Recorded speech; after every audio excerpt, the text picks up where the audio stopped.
The fact I didn't go to like traditional university and I didn't follow a traditional path necessarily in that way, because I went to community college instead, that in itself was a big deal to my friends and family. And so going to art school would have been like an even bigger jump than that. So he was the one that told me about a one-day workshop about graphic facilitation. I had no idea what that was. I took that one-day workshop and totally changed my life.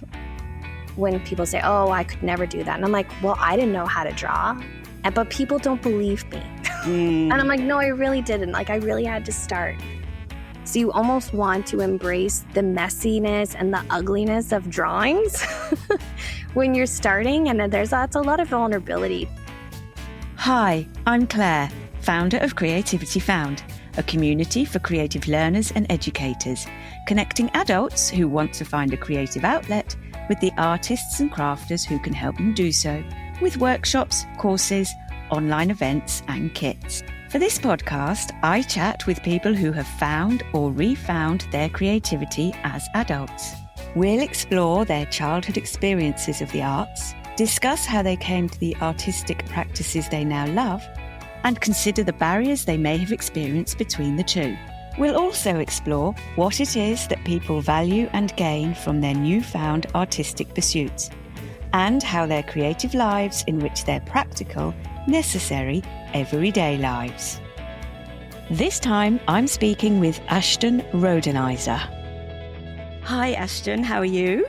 I'm doing so well. How are you doing, Claire? I'm very good. Thank you. Tell me, first of all, how you like to get creative. Yeah, so I am a doodler at heart, really passionate about doodling, and usually that's how I love to start. It's a very non-threatening way to be creative, and I get to do it for a living, so it's a good time. Yeah. Brilliant. We will hear more about all of that. What were your creative experiences like as a youngster at home and in education?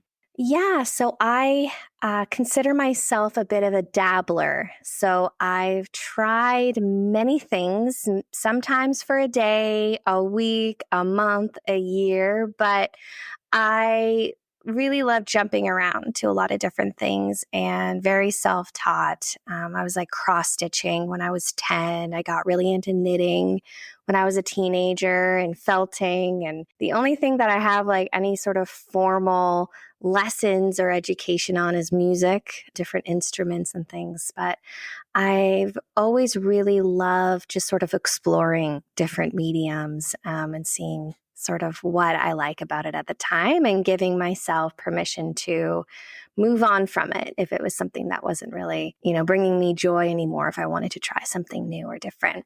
Yeah, perfect. Moving on and trying something else. It's something we talk about quite a bit. Usually when you get a bit grown up and you think I should try something and then I should stick with it. Yeah. Well, a few years back, I sort of learned about this idea of like the sunk cost bias. And that's kind of when you start doing something and then you kind of have to convince yourself to keep doing it because you've done it. You've invested a lot of time, energy, and money. The example I always give is like people who go to university and they drop out when they're like 90% done. Instead, that's kind of going against the sunk cost bias because most people think, well, it's only 10%, just finish it. But you could have done a whole bunch of other stuff in that 10% of time, and find what you really wanted to do instead. So yeah, we tend to kind of shame ourselves if we're like, oh, well, we started down this path, we might as well continue. And when I kind of learned about that bias, I was like, okay, good. It's a good permission to give yourself. And maybe it means you got a closet full of supplies that you're never going to use and you can give away to somebody someday. And that's okay. Yeah. Sometimes we kind of shame ourselves into, we started down a path and just because we, invested a lot into it that we feel like we need to stick with it. And that's not the case. Yeah. Perfect. Speaking of a path, when you were going through education, did you excel at something? Did you have a particular way that you were directing yourself for a future career? How did that kind of pan out? Yeah, so I think I have a bit of a very like untraditional path. I got good grades. I did the thing. I probably could have got into lots of different universities, but I just didn't know what I wanted to do. I really felt a lot of pressure trying to figure out what I want to be for the rest of my life. And the only thing that I really wanted to be was a mother. So I sort of headed down a path of early childhood education because I figured it would be a transferable skill. So when I became a mom, that I would be like, oh, like I know kids and how to raise them quote unquote properly, which is such a joke. And that's a whole other side tangent. But you're almost like your own worst enemy because you know better. But yeah, so I think secretly, like looking back now, I would have pursued something creative, but it was just, I'm sure like lots of the listeners here, it just was not a path that was even an option because there was just so much negative rhetoric in my family, my community of those kids that go to art school and they don't have jobs, So I Yeah. really sort of fell into that, unfortunately. The fact I didn't go to like traditional university and I didn't follow a traditional path necessarily in that way because I went to community college instead, that in itself was a big deal to my friends and family. And so going to art school would have been like an even bigger jump than that. So yeah. So unfortunately, like I wish I would have listened to that little voice in the back of my mind saying like, you could go and pursue something creative, formal education setting. But I let those voices kind of get the better of me and the stories that people told around me.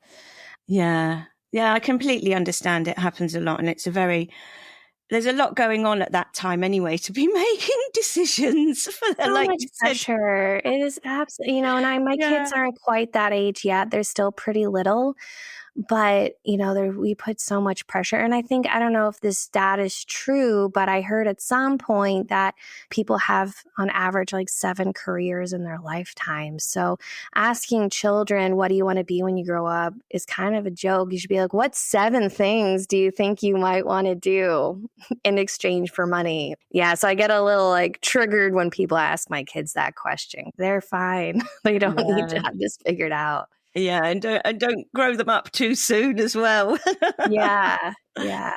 With education then, did that mean you went on to be a teacher or work in schools? What did you do Yeah, next? so the program I took was a 2-year program, and I remember a lot of people leave that program and work in childcare. And I remember being there on literally my last day of school and being like, I don't want to work in a childcare setting. I don't know what I just did. I just wasted 2 years of my life. Because I just wasn't a fan of, sort of like how the childcare settings were sort of set up and didn't have like the greatest experiences, unfortunately, in the ones that I had to go and do practicum, time in. And so I moved to the city. It was in the country, and I moved to this city because I had a desire of maybe going and doing sign language interpretation. Ooh.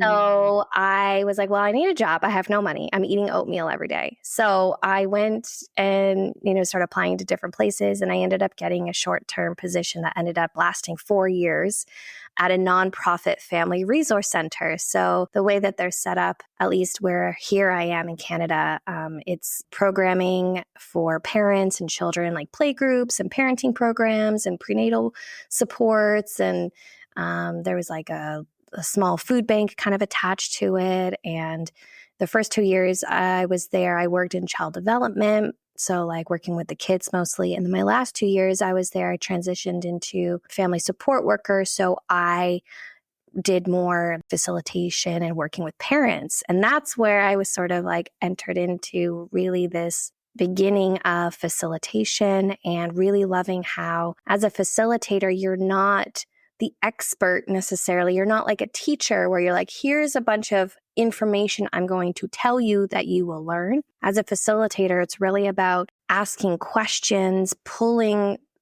folks' own wisdom out and showcasing it to them and trusting they already have the answers, right? So really loved the opportunity to be introduced into that world. Now, I did take sign language night classes. I didn't end up doing interpretation, but I did do all the prerequisites to get into it.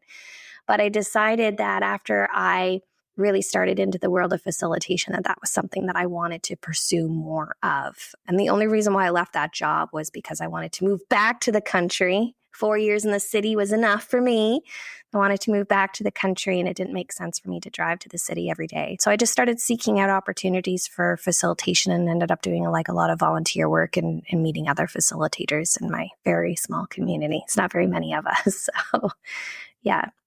But you were able to find things to do there in that field, or were you sharing that field with having to do other things job-wise? Yeah, I kind of did a little bit. I did a little bit of childcare. I kind of was like a roaming childcare person. I'd go to different people's houses, and it was actually really lovely. I did work in a childcare setting for like 6 months, and then I say they broke me. It was not a great experience. And then I ended up kind of working with other families and things, which was really great. And in my volunteer work kind of introduced me into different opportunities. And a facilitator friend, he was the one that told me about a one-day workshop about graphic facilitation. And I had no idea what that was. I took that one-day workshop and totally changed my life. And that was back in late 2013. Brilliant. So tell us then, what does that mean? And what did the course actually involve? Oh my gosh, the course in itself, it's really about like, here's how you draw like glorified stick people. It was very rudimentary. It was actually called Graphic Fundamentals, and really about how to take facilitation skills and match them with visual skills. So it's really about the listening and the thinking that you already have as a facilitator, and adding visuals into the mix to help people, see their own words, not just feed it back to them in words, but now they can see what it is that they just shared and connect with it on a different level. And because most people think in pictures and they like to learn through pictures, it resonates with a lot of people in the room. I really felt like it was this beautiful coming together of this facilitation world that I really love, working with people, helping people find their voice and communicate their own ideas, that sort of world, plus the artsy world that I, like I said, sort of secretly thought, oh, maybe I could pursue this art thing at some point. I don't know. And it was really a beautiful blend between the two, because it was like a conduit, like an opportunity to be like, hey, you can be creative in this way. You can still help people in this way and connect to information and help people communicate, while also adding this whole like creative lens to it. So at that point, I really started playing around with it for about a year or so, and then decided that I was going to leave facilitation because I really wanted to learn how to do this graphic facilitation really, really well. So I decided if I want to learn how to do it really well, I'm going to have to really sink my teeth in and do it properly.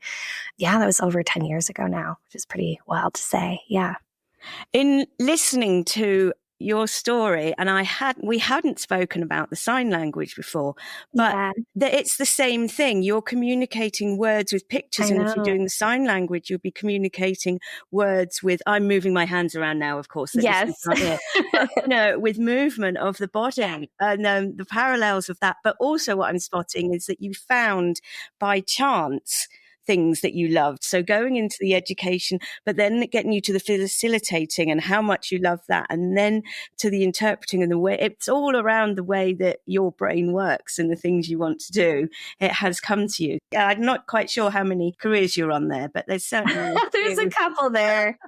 I picked strawberries for my first job. I was a mascot. I was a camp counselor. I was a whole lot of other things. A festival organizer. So and actually it was years after that I actually connected the dots. I was like, this is really fascinating, because there's like the facilitation, the sign language, and then even like working with kids and what it is that I do now, it's all communication in different formats. And it took me a while to realize like, oh, that's the common thread through my life. And I really felt a lot of turmoil when I was in high school because I just wanted to help people, but I didn't know what that looked like. And in my high school brain and what was presented to me at the time was, well, if you want to help people, like medical field. And I'm like, that's not for me. Good for you for all the people who can do that. And I'm very grateful for you, but I can't, that's not for me. And so, really looking back at it, it makes me feel very, like, brings me a lot of joy that I do help people communicate in this way. Like I did reach that goal when I was a kid, just wanting to help people, but I just didn't know what that looked like. And I just had such a limited view on it at the time, unfortunately, that I didn't know there's just so many opportunities. And they just sort of, like you said, the synchronicities of them just sort of happen. Like I would, if I never would have done that, then I wouldn't have learned about facilitation. Then I never would have learned about graphic facilitation and so on and so on. Yeah. Yeah, absolutely. Did you have to learn to draw? You said at the beginning the course was like stick figures, and you're now concentrating on it more in your timeline. Does that mean you're learning to draw? And what is the difference between drawing and drawing what people are saying to communicate and to make a memory of what's being said? Yeah, great question. So even though I tried out a lot of mediums when I was younger, I didn't actually draw a whole lot, to be honest with you. I did more like, if I was painting, I was like abstract or very like folk art, but not really drawing. So I did not tell people for a very, very, very long time that I didn't know how to draw. I just sort of faked it until I made it, to be honest with you, those first few years, and just drew what I could and just ended up drawing the same stuff over and over again. And that's what I teach now to people is, build up some visuals that you know how to draw that can also represent many, many things. Like a light bulb was something I was like, okay, I can draw a light bulb. I can do that. And I'm just going to put it on everything that I do because I know how to draw it. Let's just put it in the place where someone had a really good idea or we really like the biggest take home. Like I always just kind of throw it in those areas of the graphic. But yeah, I had to, luckily I entered the world of it with listening and thinking skills already.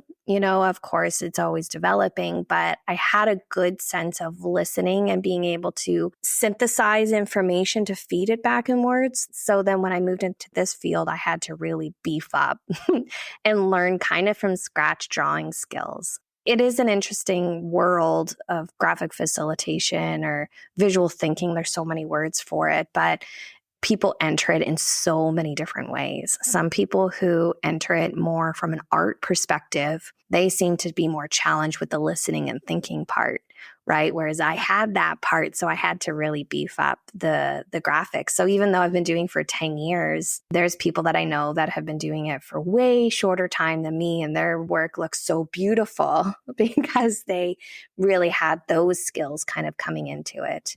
But at the end of the day, it's really about reflecting to a group or a conference or what have you, the information that came from that. So beauty is kind of a byproduct, in my opinion.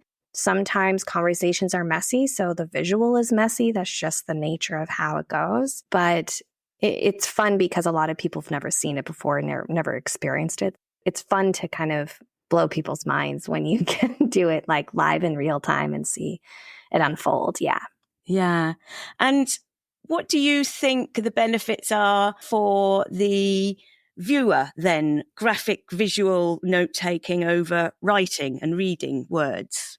So I have a very pre and post COVID story, like a lot of people, right? So pre-COVID, I was 100% in person. And I have to mention that for a reason, and I'll get into it in a minute. But now I'm starting to get more in person. I'm just a little bit more picky on in-person work these days, but I do a lot virtually so people can see my drawing unfold on their screen alongside a speaker or a conversation or what have you. But I wanted to mention that because there's something really magical about being in person in particular, because I'm drawing very large. So usually 3 to 4 feet wide by 8, 10, 15, I don't know, however long it needs to be. I think I did one a few weeks ago and it ended up being 18 feet long for a 2-day conversation. So the largeness of it is important to mention because when you're sitting there and you're having a conversation or you're listening to a speaker or what have you, if you look over to the graphic, and because it's all live in real time, I'm really trying to keep pace with what's happening. They hear it, they look over, they see it, it confirms what they've just heard, right? So it like solidifies. I love working with people who care about the learning and the memory retention and the engagement of the people in the room, because then they can kind of, like I said, look at it and go, oh, right, that's what they just said. It allows them to see connections between things that maybe they hadn't seen, because that's my job. My job is to help make the connections. So if someone said something at the end of the day and then someone else said it at the middle of the day and someone said it at the end of the day, it's going to be represented as all together as something very important. People might not have realized how important maybe those comments were, but because I'm hyper listening to everything, I can make those connections for people so they can come up and go, oh my gosh, that person said that thing. And then that person said that thing, right? So it's helping them like make those connections and create this visual representation to have them really engage with it in the moment, but then also have this record that now you can look at after the meeting or print it off and put it in your cubicle or what have you and say, right, that was our meeting and this is what was said and this is what we committed to, or this is what we need to work on or what have you, instead of the opposite, which is usually a written report, which is not overly accessible. How many times we put reports in drawers and never see them again, right? It's not a visual cue to say, oh, right, we were supposed to do this work, or this is what our focus is over the next 6 months or what have you. Anyways, I'll pause there.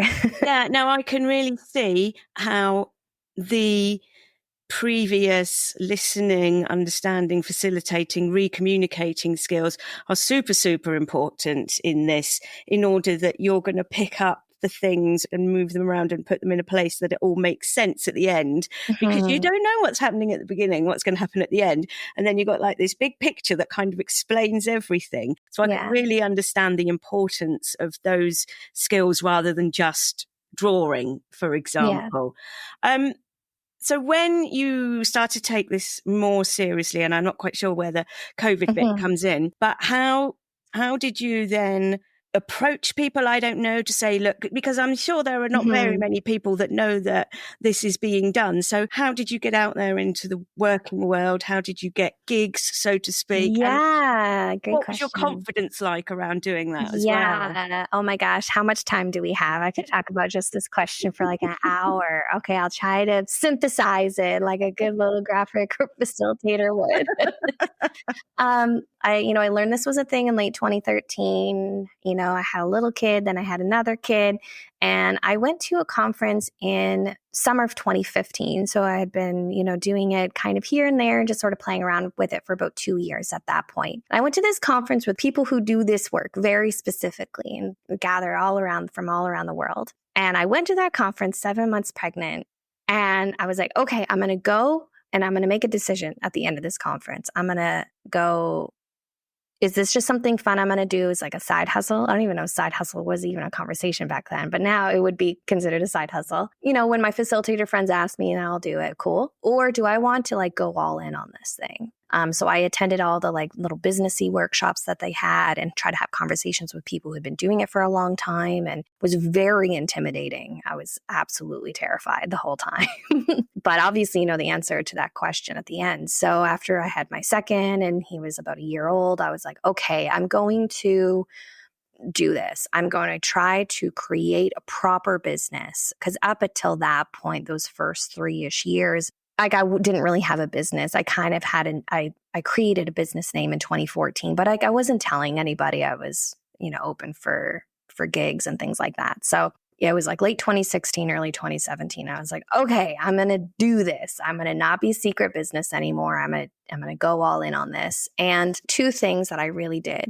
Unfortunately, the work is considered an experienced good. You have to experience the value of it to understand the value of it. So I tell you about this all day long and you can go, yeah, I can kind of get the value. But until you're in the room with me and you see your own ideas and you have that deep connection to it, that's a hard thing to sell, man. It is very hard to sell. So I started doing a little bit of putting myself in situations in my community where I would show up in front of like groups of people. So like entrepreneur groups, their community gatherings. I would just throw up paper on the wall and do it. And then of course people would come over to me. That's where I started getting some like larger organizations in the community who could pay for something like that because they saw it and they understand it. Even if they can't articulate, they know that they're connected. And like the number one thing that people say to me at events is, oh, I love this because I'm a visual learner. And a lot of times we don't lean in on those, learning styles technically are debunked, but people still relate to them. So I mention them, but I always, with the asterisks that technically they're debunked, but people still, have a connection to how they like to learn, right? So that was one, just trying to show up and be in spaces where people would experience it. And of course, I didn't want to volunteer my time too much, but like I tried to be kind of picky about where I showed up. And two was just telling people, honestly, I would contact conferences, a lot of cold emails, to be honest with you. And that worked very successfully for me for a very, very long time. And I took the foot off the gas when I started getting really busy in like 2018, 2019. Then when COVID happened and I had to move everything online, I just like, well, cold pitching worked in the past. Let's do it again. Yeah. So I just started sending, and half of my work from 2020 came from just cold outreach. Being like, hey, I heard you moved your event online. I do this thing. People would have a whole different level of engagement because at that time, Zoom fatigue was starting to become a term. Right. Yeah. And I'm like, you can combat that by people being able to engage with your information in this way. And I actually made more money in 2020 than I did in 2019, surprisingly enough, just by pedal to the metal. And do I love sending cold emails? No, it's not fun. You always like have this little worry that someone's going to yell at you. How many times have people yelled at me in email? Very few. Very few. It has happened, but very, very, very few, right? So most of the time people just don't respond, or they respond and say, yeah, let's hop on a call and talk about what this might look like for us. So it was just about kind of putting myself in uncomfortable situations and experiencing a lot of rejection those first few years. Because every time I get on a sales call, I'd be like sweating. Just like sweating so bad, terrified to talk to people. But I'm glad I sort of muddled through. I feel like I'm kind of on the other side of that now. I think when you get experience in the value of, and you really, really embody the value of your work in this way, the rejections don't really hurt so much because you're like, I know that any event that brings me in, the people are really going to love it and appreciate it because that's all I've ever gotten from feedback. The attendees love it. The speakers feel special. Now, if someone chooses not to work with me for whatever reason, it doesn't hurt like it used to because I know from just years of experience at this point that everybody really, resonates with it. So it's more a case of them not understanding what value you can bring, not that you're rubbish or anything like that. Yeah, it is hard to be a creative entrepreneur in that perspective because you are putting your creativity on the line. Those rejections, those first few years, I think I had a really hard time separating the creative from the work, from the client, from the business. Some of my friends sort of joke that I'm this like sliding scale. I'm like the creative and then I'm the business owner and I'm like somewhere in between at any moment. Like sometimes I'm like, all right, well now it's time to do the creative work and let's do it. And then I slide to the other side to be like, all right, well, not doing if you don't sign this contract. You have to sort of put your business hat on and be able to be really flexible in that scale, because if you aren't and you're too much in the creative side, then you're potentially put yourself at a lot of risk for getting taken advantage of or not being paid properly or what have you, right? So those first few years was really about trying to figure out that balance and where am I fitting at any given point in time, because it is like important to be flexible in that scale and not live too far in one end or the other. That's a very valuable learning in itself, because we often talk about balance when creative activities become your business. Yeah. And it sounds like you've got yourself to a good place with regards to still being able to get the joy from the creativity and make the business work as well. Exactly. Yeah.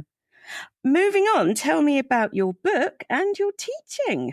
Oh, yes. Putting this book together, The Beginner's Guide to Sketchnoting, was really, it came from a lot of, especially being in person, people being like, oh, I like really relating to this way of working, but them saying like, oh, I wish you could come to every meeting I have, or, oh, I'd love to learn how to do this, or, but people not believing that they're creative enough. So that's where I started to be more transparent in my lack of drawing skills when I first started. When people say, oh, I could never do that. And I'm like, well, I didn't know how to draw.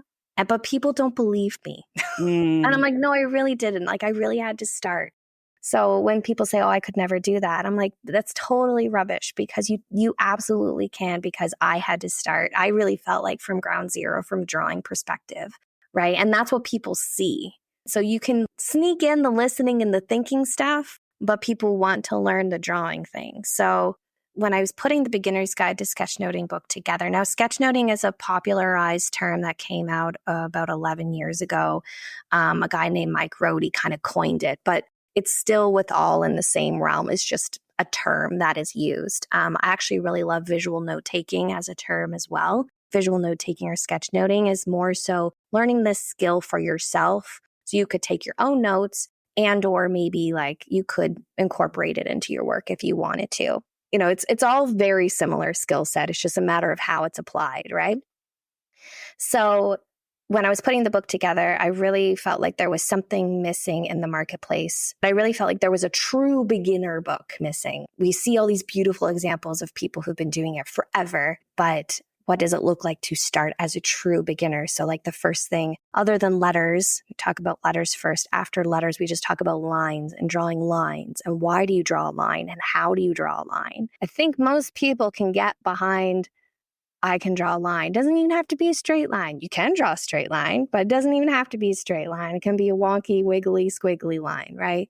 So it's been a really fun journey to kind of be walking people through this process. And when I was writing the book, I did multiple rounds of beta reading and had, I think, over 80 people read different versions of it and get a lot of feedback. So it felt like when I first started writing, I didn't even have like a publishing date in mind, because I wanted to take the time to make sure that I incorporated.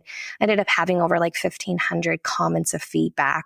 Things I thought were second nature was not, right? I had to handhold more than I thought I needed to. And there was things that were like, there was like whole chunks of things that were missing. I ended up rewriting a whole chapter right before the publishing date because I just felt like it wasn't quite right. Yeah, it was a really kind of beautiful process. And like, I really love being a cheerleader and I really love supporting people. And I'm used to do in-person workshops a lot more before COVID. And I was really missing that.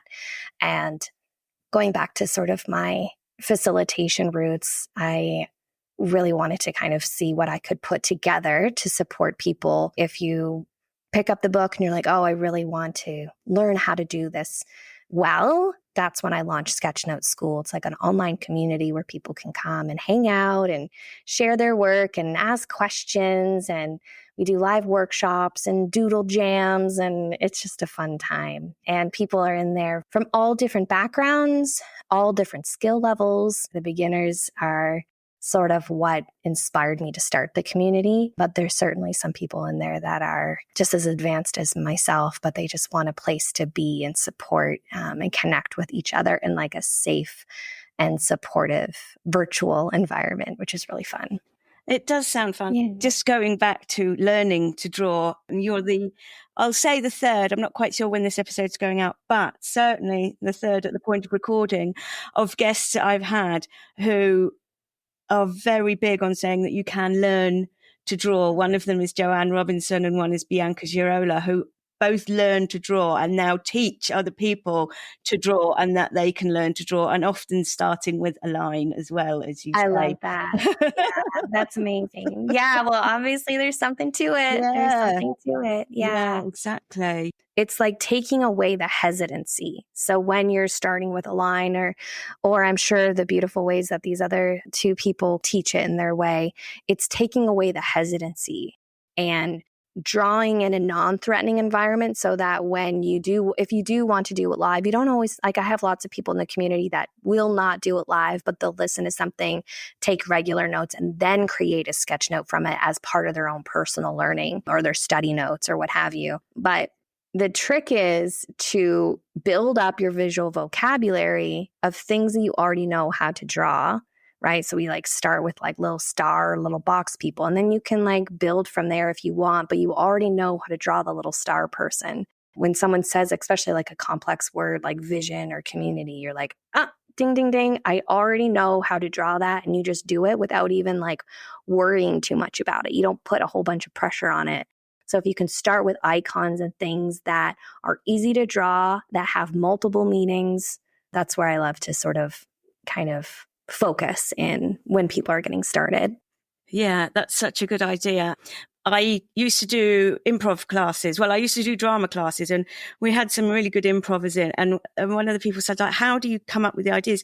And they said they had the same thing. They practice so much that they have ideas for scenarios all in their head already. And some of the scenarios are different scenarios, but you can use the same symbol, so to speak, to represent that scenario. So that's built, like you said, your visual vocabulary. Yeah. So that's one of those really useful tips that just wouldn't come naturally to people first coming to this role. Yeah. There's obviously some magic to it, but there's an incredible amount of practice, and it is like learning another language. It's not straight, translation like it would be like words or sign language. It's not like this is exactly what they said. You're doing a little bit more synthesizing and thinking about what you're hearing and trying to make those connections. But if you have your visual vocabulary in your mind of a bunch of images and things you already know how to draw, it gives you more headspace to be able to listen and think. So instead of thinking, oh goodness, what do I draw for vision? You're not even thinking about that. You just draw a little telescope or little glasses or a little magnifying glass or whatever it is you want to draw for vision. Yeah. And it frees up your mental capacity to be able to listen and think. Because at the point you're thinking, oh, what should I draw? You're missing what's been said next. Exactly. And then you try to catch up. Yeah, exactly. So sometimes like for me, now that I've been doing it for so long, I just like draw the same stuff over and over again. So one thing that I try to challenge myself is like, what's a way that I've never drawn vision before? Those are the kind of unique challenges that I can give myself and really just always be expanding my visual vocabulary so I don't kind of get stuck in a rut. And, the client or the person, they don't know that I'm doing that, but I need to do that for my own kind of creative challenges so that I don't kind of get just stuck drawing the same stuff over and over again. Yeah, brilliant. What thoughts or plans or aspirations do you have for yourself going forward into the future, near or far?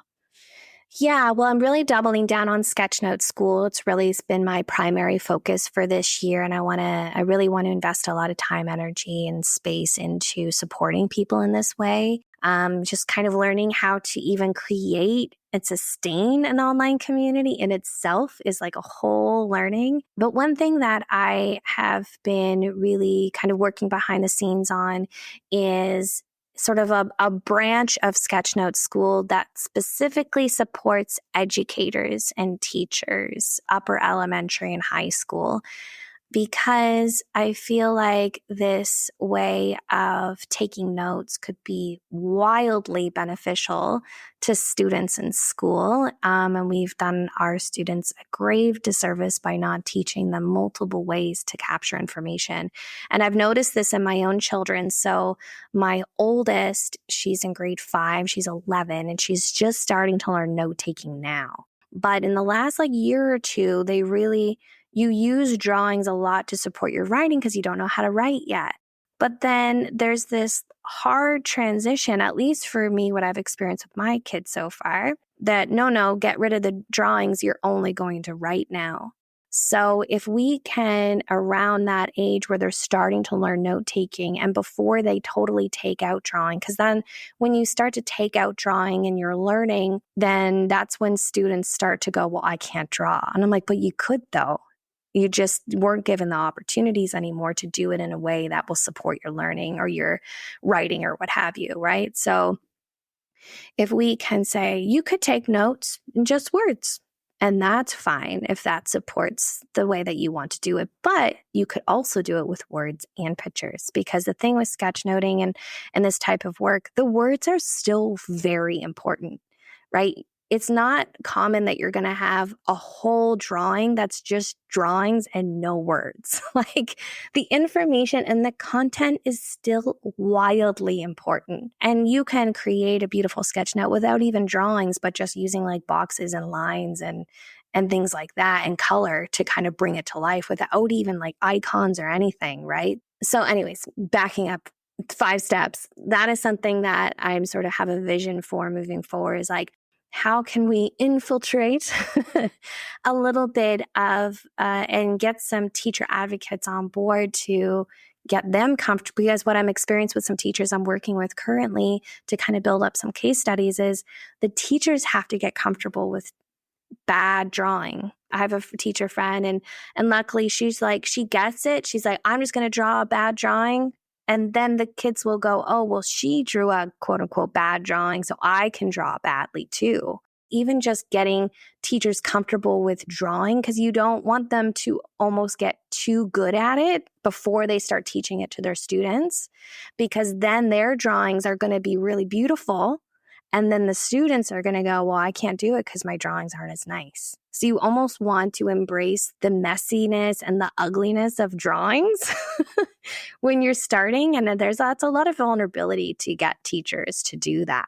Anyways, my vision sort of moving forward in the next little while is, what would this look like to get it into the hands of teachers, of students, and what can, I do to kind of support them, and how can I be a bridge to connect them to other teachers doing it? So I'm putting together a little like virtual free summit for teachers and schools. And it's going to be very important for me to get other teachers to come and speak and tell how they use it in their classrooms, so that it gives them practical examples of how they're actually doing it, examples of students' work. It's just a matter of teachers giving kids permission to capture in this way and not getting in trouble for doodling in the classroom, and teachers incorporate it into their lesson plans as part of their practical learning. Right now, I'm looking for advocates, teachers who are going to also help me spread the word about this, to make it affordable, to make it mainstream, right? I really need to get other teachers on board who are really excited about it and help spread the word, right? Yeah. Brilliant. Very much. Good luck with that. How can people connect with you? Yeah, so Sketchnote School is kind of where you can find me everywhere. Sketchnote School on Instagram. Instagram's kind of the place I hang out the most these days, so that's a good place to find me. Sketchnote.school is my website. Sketchnote School on YouTube, kind of Sketchnote School everywhere. If you're kind of curious about my professional work as like a graphic facilitator, my parent company is Mind's Eye Creative. So mindseyeCreative.ca. Anything Mind's Eye Creative is that world. Yeah. Perfect. Thank you so much for chatting with me today. Yeah, no problem. It was like such a great opportunity, and thanks for it, Claire. I really appreciate it. You're very welcome. Thanks so much for listening to Creativity Found. I hope you enjoyed this episode and gained some value from it. If you did, perhaps you'd like to contribute a small monetary sign of appreciation, either by becoming a regular supporter from as little as $3 per month, using the link in the show notes, or if you're listening on a value for value enabled app, such as Fountain, TrueFans, or Podverse, feel free to send a few sats my way. I also occasionally promote products that I personally use, so please use the affiliate link where relevant if you are buying from those fine companies. Thanks so much. I really appreciate it.